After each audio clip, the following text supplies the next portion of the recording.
അള്ളാഹുവും അവന്റെ റസൂലും നമ്മളെ ക്ഷണിക്കുന്നത് നമ്മുടെ ഹൃദയങ്ങൾക്ക് നവജീവൻ നൽകുന്ന, പുതുജീവൻ നൽകുന്ന കാര്യത്തിലേക്കാണ്. നമ്മുടെ ഹൃദയത്തിന് എപ്പോഴും ജീവൻ ഉണ്ടാവണം. നമ്മുടെ ഹൃദയത്തിൽ രക്തം പമ്പ് ചെയ്യുന്നത് പോലെ ഈമാന് കൊണ്ട്, ധർമ്മം കൊണ്ട്, നന്മകൾ കൊണ്ട് നമ്മുടെ ഹൃദയം ഏത് സന്ദർഭത്തിലും ജീവനുള്ളതായി തീരണമെന്നാണ് ഇസ്ലാം ആഗ്രഹിക്കുന്നത്. അതുകൊണ്ട് അല്ലാഹുവിന്റെ ഗ്രന്ഥമായ വിശുദ്ധ ഖുർആനും അതിന്റെ പ്രായോഗിക വിശദീകരണമായ പ്രവാചക വചനങ്ങളും മനുഷ്യരെ ക്ഷണിക്കുന്നത് അവരുടെ ഹൃദയങ്ങൾക്ക് പുതുജീവൻ നൽകുന്ന, നവോന്മേഷം നൽകുന്ന, ഒരു പോസിറ്റീവ് എനർജി നൽകുന്ന കാര്യത്തിലേക്കാണ്. വിശുദ്ധ ഖുർആൻ അക്കാര്യത്തെ സംബന്ധിച്ച് പറഞ്ഞു, യാ അയ്യുഹല്ലദീന ആമനു സ്തജീബൂ ലില്ലാഹി വലിർറസൂൽ ഇദാ ദഅാകും ലിമാ യുഹ്യീകും. ഓ സത്യവിശ്വാസികളെ, അല്ലാഹുവും അവന്റെ റസൂലും നിങ്ങൾക്ക് ജീവൻ നൽകുന്ന കാര്യത്തിലേക്ക് ക്ഷണിക്കുമ്പോ നിങ്ങൾ അതിന് റിപ്ലൈ ചെയ്യുക, അതിന് ഉത്തരം നൽകുക. അല്ലാഹുവും അവന്റെ റസൂലും നിങ്ങളെ ക്ഷണിക്കുന്നത് നിങ്ങളുടെ ഹൃദയത്തിന് ഒരു തുറവി നൽകുന്ന ആശയത്തിലേക്കാണ്. നമ്മുടെ ഹൃദയം തുറന്നിരിക്കണം. അത് പൂട്ടിട്ടിരിക്കുകയല്ല ചെയ്യേണ്ടത്, അത് പൂട്ടിവെക്കുകയല്ല ചെയ്യേണ്ടത്. കാരണം അള്ളാഹുവിന്റെ ഏറ്റവും വലിയൊരു അനുഗ്രഹമാണ് ചിന്താശേഷി എന്ന് പറഞ്ഞത്. നമ്മുടെ ഹൃദയം എന്ന് പറയുന്നത് അള്ളാഹുവിന്റെ ഏറ്റവും വലിയൊരു നിഅമത്താണ്.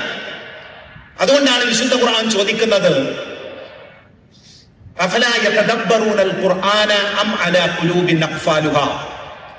നിങ്ങൾ ഖുർആനെ കുറിച്ച് ചിന്തിക്കുന്നില്ലേ? നിങ്ങളുടെ ഹൃദയത്തിന് പൂട്ടിട്ടിരിക്കുകയാണോ എന്ന്. നമ്മുടെ ഹൃദയം ഓപ്പൺ ചെയ്യണം, തുറന്നു വെക്കണം.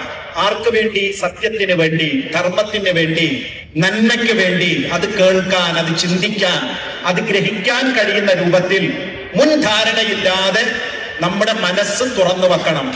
അങ്ങനെ തുറന്നു വെക്കുമ്പോ അള്ളാഹുവിന്റെ വചനങ്ങൾ കേൾക്കുമ്പോ നമ്മുടെ ഹൃദയത്തിൽ വെളിച്ചമുണ്ടാകും. നമ്മുടെ ഹൃദയം കൊണ്ട് ആ വിശുദ്ധ ഖുർആനെ നമുക്ക് ഏറ്റുവാങ്ങാൻ കഴിയും. അങ്ങനെയുള്ള ഒരു പ്രകൃതത്തിലാണ്, പൂട്ടിവെക്കാത്ത ഒരു പ്രകൃതത്തിലാണ്, ഓപ്പണായ മനസ്സുമായിട്ടാണ് പരമകാരുണികനായ അല്ലാഹു സുബ്ഹാനഹു വ തആല നമ്മളെയെല്ലാം സൃഷ്ടിച്ചിരിക്കുന്നത്. പക്ഷെ നമ്മൾ എന്ത് ചെയ്യുകയാണ്? നമ്മുടെ അഹന്ത കൊണ്ട്, നമ്മുടെ അഹങ്കാരം കൊണ്ട്, നമ്മുടെ ദുരഭിമാനം കൊണ്ട് നമ്മുടെ ഹൃദയത്തെ പൂട്ടിവെച്ചിരിക്കുകയാണ്. ഇതൊന്നും കയറേണ്ട കാര്യമില്ല, വേറെ വല്ലതുമാണ് കയറേണ്ടത് എന്ന ധാരണയിലാണ് പലപ്പോഴും നമ്മളൊക്കെ ജീവിക്കുന്നത്. എന്നാൽ വിശുദ്ധ ഖുർആൻ പറയാ, ഇന്ന സമഅ വൽ ബസറ വൽ ഫുആദ കുല്ലു ഉലൈക കാന അൻഹു മസ്ഊല. അല്ലാഹു നൽകിയ കണ്ണ്, കാത്, ഹൃദയം, ഇത് ഓരോരുത്തർക്കും അല്ലാഹു സുബ്ഹാനഹു വ തആല നൽകിയിട്ടുണ്ട്. അതിനെ സംബന്ധിച്ച് അല്ലാഹു ചോദിക്കും, നീ എന്ത് കണ്ടു? നീ എന്ത് കേട്ടു? നീ എന്ത് ചിന്തിച്ചു? ഇത് ചോദിക്കാതെ, ഇതിന് ഉത്തരം പറയാതെ പരമകാരുണികനായ റബ്ബിന്റെ അടുക്കൽ ഞാനും നിങ്ങളും രക്ഷപ്പെടില്ല. ഇത് വിശുദ്ധ ഖുർആൻ പറയുന്ന വലിയൊരു സത്യമാണ്. ആവർത്തിച്ച് പറഞ്ഞുകൊണ്ടിരിക്കുന്ന ഒരു സത്യമാണ്. വിശുദ്ധ ഖുർആൻ പറഞ്ഞു, വല്ലാഹു അഖ്റജകും മിൻ ബുതൂനി ഉമ്മഹാതികും ലാ തഅലമൂന ശൈആ. ഒന്നും അറിയാത്ത ഒരവസ്ഥയിലാണ് നിങ്ങൾ മാതാവിന്റെ ഉദരങ്ങളിൽ നിന്ന് ഈ ഭൂമുഖത്ത് പറന്നു വീഴുന്നത്. എന്നിട്ട് ഖുർആൻ പറഞ്ഞു, വജഅല ലക്കുമുസ് സമഅ വൽ അബ്സാറ വൽ അഫ്ഇദത ലഅല്ലകും തഷ്കുറൂൻ. നിങ്ങൾക്ക് കണ്ണും കാതും ഹൃദയവും ഒക്കെ നൽകി നിങ്ങൾ ചിന്തിക്കുന്നതിന് വേണ്ടി. നമ്മുടെ കണ്ണ് തുറന്നു, നമ്മുടെ ഹൃദയം തുറന്നു, നമ്മുടെ കാത് തുറന്നു. നമ്മുടെ ലോകം കണ്ടു, ലോകം കേട്ടു, ലോകം കേട്ടുകൊണ്ടിരിക്കുന്നു, ചിന്തിച്ചുകൊണ്ടിരിക്കുന്നു. അതിനു വേണ്ടിയാണ് പരമകാരുണികനായ അല്ലാഹു സുബ്ഹാനഹു വ തആല ഈ അനുഗ്രഹങ്ങളെല്ലാം നിങ്ങൾക്ക് നൽകിയിരിക്കുന്നത്. അതൊന്നും കാണാതെ, കേൾക്കാതെ കൂട്ടിവെക്കാനുള്ളതല്ല. അപ്പൊ അകക്കണ്ണുകൊണ്ട് കാണുന്ന, അകക്കാതുകൊണ്ട് കേൾക്കുന്ന കാര്യങ്ങളെ ആഴത്തിൽ ചിന്തിച്ച് മനസ്സിലാക്കാൻ കഴിയുന്ന ഒരു പ്രകൃതമാണ് നമുക്കുള്ളത്. പക്ഷെ ആ പ്രകൃതിയെ നശിപ്പിക്കുന്നതാരാ? നമ്മൾ തന്നെയാണ്. നമ്മൾ ചിന്തിക്കുന്നില്ല, നമ്മൾ കേൾക്കുന്നില്ല, നമ്മൾ ഗ്രഹിക്കുന്നില്ല. അങ്ങനെയാകുമ്പോ നമ്മുടെ അവസ്ഥ എന്തായിരിക്കുമെന്ന് ഖുർആൻ പറയുന്നു, ഇന്ന ശർറദ് ദവാബി ഇൻദല്ലാഹി അസ്സുമ്മുൽ ബുക്മുൽ ലദീന ലാ യഖിലൂൻ. ഈ ഭൂമുഖത്തുള്ള മോശം ജന്തുക്കളിൽ ഒരു ജന്തുവായിട്ട് നമ്മൾ മാറും. മോശം ജന്തു ആരാണ് എന്നാണ് ഖുർആൻ പറയുന്നത്? അള്ളാഹുവിനെ കുറിച്ച് ചിന്തിക്കാത്ത, അവന്റെ ദൃഷ്ടാന്തങ്ങളെ കുറിച്ച് ചിന്തിക്കാത്ത, ഊമകളും ബധിരന്മാരും. എങ്ങനെയാണ് ഊമകളും ബധിരന്മാരും എന്ന് ഖുർആൻ പറഞ്ഞത്? സംസാരശേഷി ഉണ്ടായിട്ടും സത്യം സംസാരിക്കാത്ത, കേൾവി ശക്തി ഉണ്ടായിട്ടും കാര്യങ്ങൾ ശരിയായ രൂപത്തിൽ കേൾക്കാത്തവരാണ്. അങ്ങനെയുള്ള ആളുകളാണ് ഈ ഭൂമുഖത്തെ മോശം ജന്തുക്കൾ എന്നാണ് പറയുന്നത്. ഖുർആൻ മറ്റൊരു ഭാഗത്ത് പറഞ്ഞു, ഉലൈക കൽ അൻആം ബൽ ഹും അദൽ. അവർ മൃഗങ്ങളെ പോലെയാണ്, അല്ലെങ്കിൽ അതിനേക്കാൾ മേലെയാണ് അവരുടെ സ്ഥാനം എന്ന് വിശുദ്ധ ഖുർആൻ പറഞ്ഞു. അതിനേക്കാൾ വഴിപിഴച്ച രൂപത്തിലാണ് എന്ന് പറഞ്ഞു. ഇതൊക്കെ പറയാനുള്ള കാരണം അല്ലാഹു നൽകിയ ഈ അനുഗ്രഹങ്ങളെ ശരിയായ രൂപത്തിൽ നമ്മൾ വിനിയോഗിക്കാത്തത് കൊണ്ടാണ്. നമ്മുടെ കേൾവിയെയും സംസാരത്തെയും ബന്ധപ്പെടുത്തിക്കൊണ്ടാണ് ഖുർആൻ പറഞ്ഞത്. നന്നായി കേൾക്കുന്ന ഒരാൾക്ക് നന്നായി സംസാരിക്കാൻ കഴിയും. കൊച്ചുനാളിൽ ഉമ്മയിൽ നിന്ന്, വാപ്പയിൽ നിന്ന്, സഹോദരങ്ങളിൽ നിന്ന്, ചുറ്റുപാടുകളിൽ നിന്ന് പദങ്ങൾ പിടിച്ചെടുത്ത് കേട്ട് പിന്നീട് സംസാരത്തിലേക്ക് നീങ്ങാൻ. നന്നായി കേൾവി ശക്തിയില്ലെങ്കിൽ നമ്മുടെ സംസാരത്തെ അത് ബാധിക്കും. ഖുർആൻ പറഞ്ഞത് എത്ര മേൽ സത്യമാണ് എന്ന് ആലോചിച്ച് നോക്കൂ നിങ്ങൾ. ശരിയായ രൂപത്തിൽ ആവണമെങ്കിൽ, അല്ലാതെ കേൾവിയില്ലാത്ത ആൾ സംസാരിക്കില്ല എന്നല്ല. ചിലപ്പോൾ സംസാരിക്കാം, പദങ്ങൾ പറയാം, അല്ലെങ്കിൽ അങ്ങനെയുള്ള അവസ്ഥ ഉണ്ടാവാം.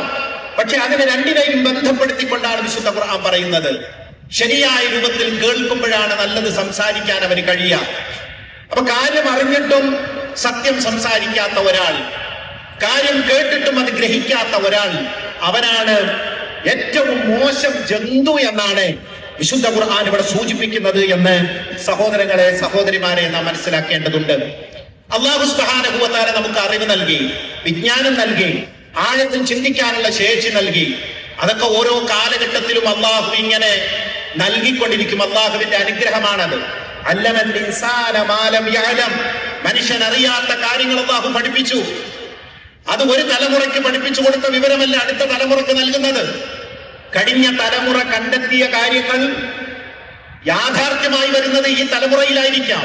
ഈ തലമുറ കണ്ടെത്തുന്ന കാര്യങ്ങൾ അടുത്ത തലമുറയിലോ അല്ലെങ്കിൽ അതിന്റെ അടുത്ത തലമുറയിലോ ആയിരിക്കാം വികാസം പ്രാപിച്ചു വരുന്നത്. ഓരോ തലമുറയിലേക്കും ആവശ്യമായ വിവരങ്ങൾ അല്ലാഹു നൽകും. എന്തിനാണ് ആ വിവരങ്ങൾ അല്ലാഹു നൽകിയത്? ലൈൻ ശകർതും ലഅസീദന്നകും. ഈ വിവരങ്ങൾ അല്ലാഹു നിങ്ങൾക്ക് നൽകിയതിന് നിങ്ങൾ നന്ദി കാണിക്കാൻ വേണ്ടിയാണ്. ആ നന്ദി അല്ലാഹുവിനെ അറിഞ്ഞുകൊണ്ടായിരിക്കണം. ഈ പ്രപഞ്ചത്തിന് സൃഷ്ടാവുണ്ട്, അവന്റെ ഗൈഡൻസ് അനുസരിച്ചാണ് നമ്മൾ ജീവിക്കേണ്ടത്. ഈ വിശുദ്ധ ഖുർആൻ എനിക്ക് നേർവഴി കാണിച്ചു തരുന്ന ഗ്രന്ഥമാണ്. ഇന്ന ഹാദൽ ഖുർആൻ യഹ്ദീ ലില്ലതീ ഹിയ അഖ്വം. ഏറ്റവും ചൊവ്വായ വഴിയിലേക്ക് എന്നെ നയിക്കുന്ന ഒരു ഗ്രന്ഥം എന്റെ മുന്നിലുണ്ട്. അത് ജീവിച്ച് കാണിച്ചു തന്ന പ്രവാചകന്റെ മാതൃക എന്റെ മുന്നിലുണ്ട്. അതുകൊണ്ട് ഞാൻ ഫോളോ ചെയ്യേണ്ടത് ഈ ഖുർആനും ഈ ഹദീസുമാണ്. ഇതിലാണ് സത്യം കിടക്കുന്നത്. ഇതാണ് എനിക്ക് ഉന്മേഷം നൽകുന്നത്, എന്റെ ഹൃദയത്തിന് തുറവി നൽകുന്നത്, എന്റെ ജീവിതത്തെ സംസ്കരിക്കുന്നത്, എന്നെ എല്ലാവിധ തിന്മകളുടെ കെട്ടുകളിൽ നിന്നും എന്നെ മോചിപ്പിക്കുന്നത് ഈ ഖുർആനാണ് എന്ന് ചിന്തിക്കുവാൻ മനുഷ്യന് സാധിക്കണം. അങ്ങനെ ചിന്തിക്കാൻ കഴിയുന്നവർക്കാണ് വിജയമുണ്ടാകുന്നത്, വെളിച്ചമുണ്ടാകുന്നത്, അവർക്ക് നിർഭയം സഞ്ചരിക്കാൻ കഴിയുന്നത്, ഇഹലോകത്തും പരലോകത്തും വെളിച്ചമുണ്ടാകുന്നത് അത്തരം ജനവിഭാഗങ്ങൾക്കാണ്. ആ അറിവ് അല്ലാഹു സുബ്ഹാനഹു വ തആല ഇങ്ങനെ തലമുറകളിലൂടെ കൈമാറ്റം ചെയ്യപ്പെടും. ഖുർആൻ പറഞ്ഞു, വഹുവല്ലദീ ജഅലകും ഖലായിഫ ഫിൽ അർദ്. നിങ്ങളെ ഭൂമിയിൽ പിന്തുടർച്ചക്കാരാക്കി എന്നാണ്. എന്താ ഭൂമിയിൽ നിങ്ങളെ ഖലീഫയാക്കി അല്ലെങ്കിൽ പിന്തുടർച്ചക്കാരാക്കി എന്ന് പറഞ്ഞതിന്റെ അർത്ഥം? ഒരു തലമുറയിൽ നിന്ന് അറിവ് ശേഖരിച്ചുകൊണ്ട് അടുത്ത തലമുറക്ക് കൈമാറാൻ, അല്ലെങ്കിൽ കഴിഞ്ഞ തലമുറയിലെ വിവരങ്ങൾ ശേഖരിച്ചുകൊണ്ട് അടുത്ത തലമുറയിൽ സജീവമായി ജീവിക്കുവാനുള്ള പ്രകൃതത്തിലാണ് മനുഷ്യനെ ഈ ഭൂമിയിൽ അല്ലാഹു സൃഷ്ടിച്ചിട്ടുള്ളത്. അങ്ങനെ മനുഷ്യൻ ജീവിക്കുമ്പോൾ അല്ലാഹു ചിലരെ മറ്റു ചിലരെക്കാൾ ഉയർത്തും. മറ്റു ചിലർക്കില്ലാത്ത അറിവുകൾ ഉണ്ടാകും, സൗകര്യങ്ങൾ ഉണ്ടാകും, സ്വാധീനമുണ്ടാകും, അധികാരമുണ്ടാകും. അതൊക്കെ അല്ലാഹു സുബ്ഹാനഹു വ തആല പരീക്ഷണാടിസ്ഥാനത്തിൽ നൽകുന്നതാണ്. ലിയബ്ലുവകും ഫീമാ അതാകും. നിങ്ങൾക്ക് നാം നൽകിയതിൽ പരീക്ഷിക്കുന്നതിന് വേണ്ടിയാണ്. കഴിഞ്ഞ തലമുറക്ക് നൽകാത്ത ഒരുപാട് അനുഗ്രഹങ്ങൾ ഈ തലമുറക്ക് ലഭിക്കും, കിട്ടിയിട്ടുണ്ട്. നമുക്ക് നിങ്ങൾ ഈ തലമുറക്ക് ലഭിച്ച ഏറ്റവും വലിയ അറിവെന്താ? ഇന്ന് നാം ജീവിക്കുന്നത് നിർമ്മിത ബുദ്ധിയുടെ കാലത്താണ്. ആർട്ടിഫിഷ്യൽ ഇന്റലിജൻസ് എന്ന് പറയും. നിർമ്മിത ബുദ്ധിയുടെ കാലത്താണ് നമ്മൾ ജീവിക്കുന്നത്. നമ്മുടെ സഞ്ചാരങ്ങൾ, നമ്മുടെ സർവീസുകള്, നമ്മുടെ വിദ്യാലയങ്ങള്, നമ്മുടെ പള്ളികള്, നമ്മുടെ നിരത്തുകള്, മനുഷ്യൻ ബന്ധപ്പെടുന്ന എല്ലാ മേഖലകളിലും ഇന്ന് ആർട്ടിഫിഷ്യൽ ഇന്റലിജൻസിന്റെ ടൂൾസുകൾ ഉപയോഗിക്കുകയാണെങ്കിൽ അതിന്റെ സൗകര്യത്തിലാണ് നമ്മൾ മുന്നോട്ട് പോയിക്കൊണ്ടിരിക്കുന്നത്. അത്യത്ഭുതകരമായ കാഴ്ചകളാണ് നമ്മൾ കണ്ടുകൊണ്ടിരിക്കുന്നത്. കഴിഞ്ഞ തലമുറക്കൊന്നും ആലോചിക്കാൻ പോലും പറ്റാത്ത വിവരങ്ങളാണ് നമ്മുടെ മുമ്പിൽ. വിവര വിപ്ലവമാണ്, ടെക്നോളജിയുടെ വികാസം വിപ്ലവമാണ് നമ്മുടെ മുന്നിൽ നിന്നുകൊണ്ട് നടന്നുകൊണ്ടിരിക്കുന്നത്. അടുത്ത തലമുറയിൽ എന്ത് മാറ്റങ്ങളാണ് ഉണ്ടാവുക എന്ന് പ്രവചിക്കാൻ കഴിയാത്ത വേഗത്തിലുള്ള മാറ്റങ്ങളാണ് ലോകത്ത് സംഭവിച്ചു കൊണ്ടിരിക്കുന്നത്. അതിന്റെ ഗുണങ്ങളുണ്ടാവും, ദോഷങ്ങളുണ്ടാവും, സ്വാഭാവികമാണ്. ഏത് സൗകര്യങ്ങൾ ലോകത്തുണ്ടാകുമ്പോഴും അതിന്റെ ദോഷങ്ങളും ഉണ്ടാകും, നന്മയും ഉണ്ടാവും. വിശ്വാസി സമൂഹത്തെ സംബന്ധിച്ചിടത്തോളം അതിന്റെ നന്മകളെ എടുക്കുക എന്നുള്ളതാണ്. കാരണം വലിയ ആയുധമാണത്. വലിയ ഒരു ആയുധം കൈകാര്യം ചെയ്യുമ്പോൾ ഏറെ ജാഗ്രത വേണം. ആർട്ടിഫിഷ്യൽ ഇന്റലിജൻസ് വഴി തെറ്റായ വിവരങ്ങൾ പ്രചരിപ്പിക്കുന്നു, തെറ്റായ ഫോട്ടോകൾ പ്രചരിപ്പിക്കുന്നു, ആളുകളെ ഭിന്നിപ്പിക്കുന്നു, നശിപ്പിക്കുന്നു, വർഗീയതയിലേക്ക് നയിക്കുന്നു, യുദ്ധങ്ങളും സംഘർഷങ്ങളും സംഘട്ടനങ്ങളും ലോകത്തുണ്ടാക്കുന്നു. മനുഷ്യത്വത്തെ തന്നെ ഭീഷണിയായി വരുന്ന സാഹചര്യങ്ങളുണ്ട്. അതൊക്കെ ഒരു വശത്തെ. പക്ഷേ അറിവിന്റെ പുതിയ വാതായനങ്ങൾ തുറന്നിട്ടിരിക്കുകയാണ്. ലോകത്ത് മനുഷ്യൻ കൊടുത്ത വിവരങ്ങളുടെ അടിസ്ഥാനത്തിൽ നാം തിരയുന്ന കാര്യങ്ങൾ അനുനിമിഷം നമ്മുടെ മുന്നിൽ ഇങ്ങനെ കണ്ടെത്തുകയാണ്. നോക്കൂ നിങ്ങൾ, ആകാശഭൂമികളെ മനുഷ്യൻ അധീനപ്പെടുത്തി കൊടുത്തിരിക്കുന്നു എന്ന് വിശുദ്ധ ഖുർആൻ പറയുമ്പോ ഏതെല്ലാം തരത്തിലുള്ള അറിവുകളും അനുഭവങ്ങളുമാണ് നമ്മുടെയൊക്കെ മുന്നിൽ ഓരോ ദിനവും ഓരോ നിമിഷവും പെയ്തിറങ്ങിക്കൊണ്ടിരിക്കുന്നത്. അപ്പൊ ഇത്തരം അനുഭവങ്ങളും അറിവുകളും ഒക്കെ തന്നെയും മനുഷ്യനെ ചിന്തിപ്പിക്കുവാനും വെളിച്ചത്തിലേക്ക് നയിക്കാനുമായിരിക്കണം. അതിനെ ഉപയോഗപ്പെടുത്തുന്ന തലമുറകൾ നമ്മുടെ സമൂഹത്തിൽ സജീവമായി നിലനിൽക്കേണ്ടതുണ്ട്. പ്രത്യേകിച്ച് പുതുതലമുറ, അവരുടെ കയ്യിലാണ് ഇന്ന് ടെക്നോളജി.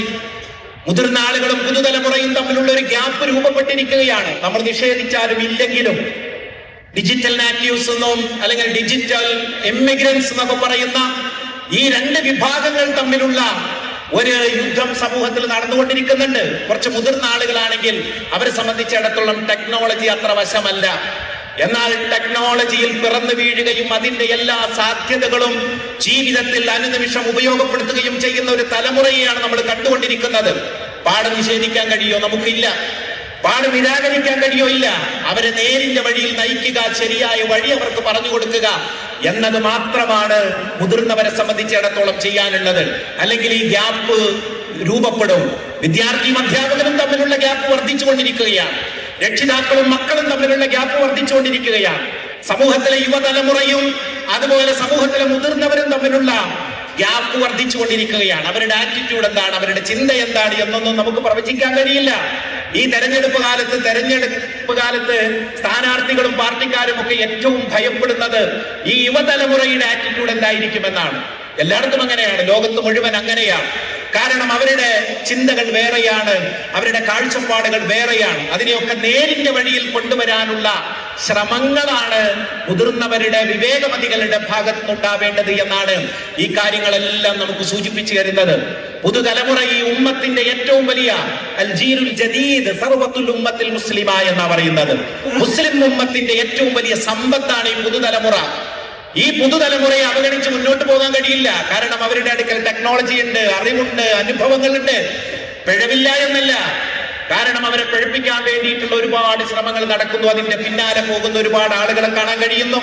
പക്ഷേ അറിവിന്റെ മേഖലയിൽ ശരിയായ രൂപത്തിൽ വിഹരിക്കുന്ന ഒരുപാട് യുവതലമുറയിലെ കുട്ടികളെ നമ്മൾ കാണുന്നു. ആൺകുട്ടികളെയും പെൺകുട്ടികളെയും സോഷ്യൽ മീഡിയ ഒക്കെ പരതിയാൽ ഇഷ്ടം പോലെ അത്തരം കുട്ടികളെ നമുക്ക് കാണാൻ കഴിയും. അവർ ഖുർആൻ പഠിക്കുന്നു, ഹദീസ് പഠിക്കുന്നു, ദീൻ പഠിക്കുന്നു, അതുമായിട്ട് ഡിബേറ്റ് നടത്തുന്നു. മതനിരാസ പ്രസ്ഥാനത്തിന്റെ ആളുകളോട് ഡിബേറ്റ് നടത്തുന്ന ആളുകൾ, അതുപോലെ ലിബറൽ ആശയങ്ങളുമായി വരുന്ന ആളുകളെ ഡിബേറ്റ് ചെയ്യുന്ന ആളുകള്. കാരണം അവർക്ക് നല്ല പവറുള്ള ലാംഗ്വേജ് ഉണ്ട്, അവർക്ക് ടെക്നോളജി ഉണ്ട്, അവർക്ക് അറിവുണ്ട്, അനുഭവമുണ്ട്, പുതിയ കാല ലാംഗ്വേജ് ഉണ്ട്. അതുകൊണ്ട് അവർക്ക് കാലത്തെ അഭിമുഖീകരിക്കാൻ കഴിയുന്ന ആന്തരികമായ കരുത്തുണ്ട്, അകബലമുണ്ട്. അതുകൊണ്ട് അവർ ഉയർന്നു നിൽക്കും പുതുതലമുറ.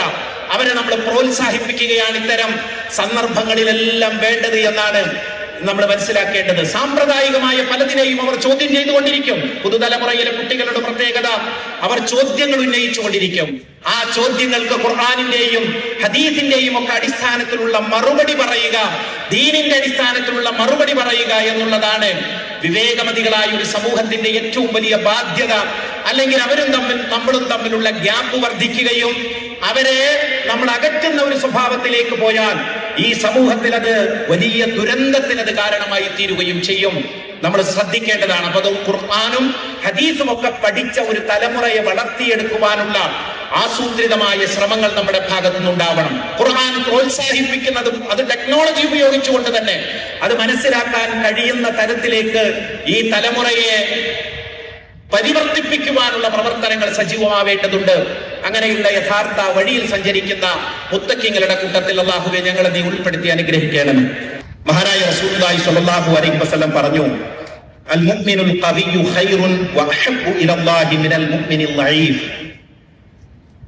ഒരു ദുർബലനായ വിശ്വാസിയേക്കാളൊക്കെ അള്ളാഹുവിന് ഇഷ്ടം ശക്തമാനായ ഒരു വിശ്വാസിയെയാണ്.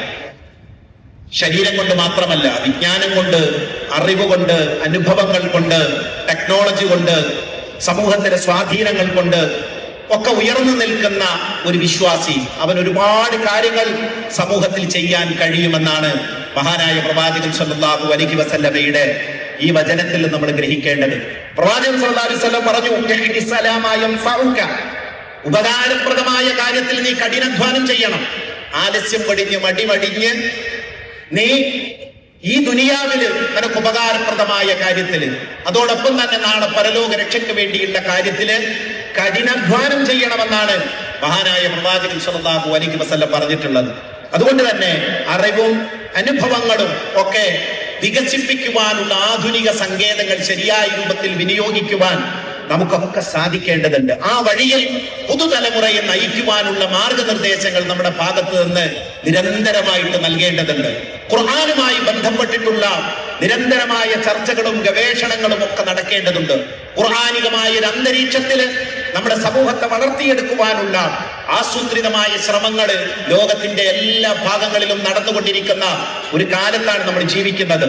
നമ്മുടെ ഈ ക്യാമ്പസും ഖുർആനിന്റെ ഒരു സിറ്റി ആയിക്കൊണ്ട്, ഖുർആനിന്റെ മെസ്സേജുകൾ പരത്തുന്ന ഒരു സിറ്റി ആയിക്കൊണ്ട് മാറുവാൻ, ഈ മസ്ജിദ് അങ്ങനെ മാറുവാൻ ഒക്കെ നമ്മുടെ ഭാഗത്തു നിന്നുള്ള വലിയ സഹകരണവും അതുപോലെ തന്നെ പിന്തുണയും ഒക്കെ ആവശ്യമുള്ള ഒരു കാലഘട്ടത്തിലാണ് നാം സഞ്ചരിച്ചു കൊണ്ടിരിക്കുന്നത്. ആ വഴിയിൽ സഞ്ചരിക്കുവാനും ആ വഴിയിൽ നീങ്ങുവാനും നമുക്ക് എല്ലാവർക്കും പരമകാരുണികനായ അല്ലാഹു തൗഫീഖ് നൽകി അനുഗ്രഹിക്കുമാറാവട്ടെ. നമ്മൾ ഇന്ന് വന്നുപോയിട്ടുള്ള എല്ലാ അബദ്ധങ്ങളും പരമകാരുണികനായ റബ്ബ് നമുക്ക് പുറത്തു മാപ്പാക്കി തരുമാറാവട്ടെ. ഇന്ന് ഈ പള്ളിയിൽ നിന്ന് എടുക്കുന്ന കളക്ഷന് സാമൂഹ്യ പ്രവർത്തനങ്ങൾക്കുള്ള അഥവാ രോഗികളായി കിടക്കുന്ന ദുർബലരായ വിഭാഗങ്ങളെ സംരക്ഷിക്കുന്നതിന് വേണ്ടിയുള്ള കളക്ഷനാണ്. അതിന്റെ ഭാഗമാകാൻ സാന്ദർഭികമായിട്ട് എല്ലാ വിശ്വാസികളെയും ഉണർത്തുകയാണ്. ലോകത്തിന്റെ നാനാഭാഗങ്ങളിൽ വിഷമം അനുഭവിച്ചു കഴിയുന്ന മുസ്ലിം സഹോദരങ്ങൾക്ക് അല്ലാഹുവേ നീ നിർഭയത്വം പ്രദാനം ചെയ്യണമേ. അല്ലാഹുവേ മാനസികമായി, ശാരീരികമായി, സാമ്പത്തികമായി തളർന്ന അനവധി ആളുകൾ ഈ ജുമഅയിൽ പങ്കെടുത്തുകൊണ്ടിരിക്കുന്നു. എല്ലാവർക്കും എല്ലാ അർത്ഥത്തിലുമുള്ള സമാധാനവും സ്വസ്ഥതയും നൽകി അല്ലാഹുവേ നീ അനുഗ്രഹിക്കണമേ. അല്ലാഹുവേ ഞങ്ങൾ ഇന്ന് മരണപ്പെട്ടു പോയ മാതാപിതാക്കള്, ബന്ധുമിത്രാദികള്, സ്നേഹജനങ്ങള്, പ്രിയപ്പെട്ടവരെ ഇണകള്, അവരുടെ ഖബറുകൾ അല്ലാഹുവേ നീ പ്രകാശിപ്പിക്കണമേ.